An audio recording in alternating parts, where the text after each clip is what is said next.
top story this week is all about the brand new Midjourney video feature that's just rolled out and is blowing up all of my social media feeds. Our first example here is marveling at the volumetric lighting consistency.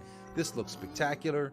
We're taking a look and seeing that even old 5.2 image generations look good when you bring them into the video. That eye game is crazy. Yes, indeed it is. Look at that. I noticed a lot of people talking about how great this works for animated styles. Would you know that this wasn't a motion graphics artist doing it in After Effects? I'm not so sure anybody would. Okay, now this is a really interesting use case. This guy took a live action clip and then did a freeze frame, brought the freeze frame in and animated it from there, and you see the bear comes in. Now, what's all this got to do with you? Well, imagine that you maybe work at a creative agency or something, and you get a panicked call from a client.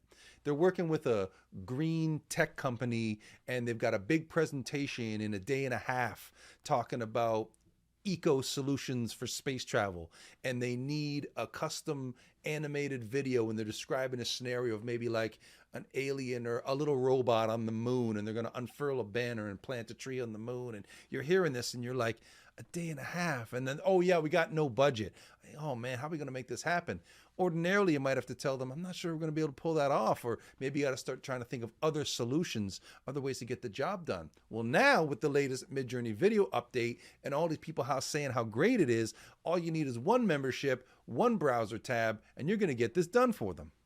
So I've got Midjourney open here, and like I always tell you, you don't want to just go with the first result you get, whether that's ChatGPT, Midjourney, or anywhere else that you use an AI. So I've been tweaking the prompt, experimenting a bit. I see one I really liked, and then I get up, oh yeah, the planet in the background, these look nice. Let's go with, say, this little guy right here because he's so colorful. I like this one. Let's work with this.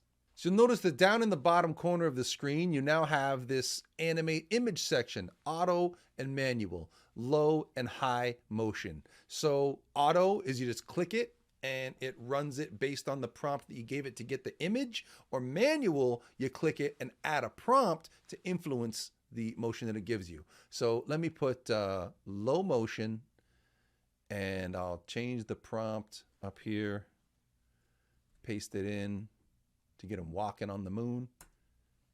And there we go. Moments later. Okay, so now we've got our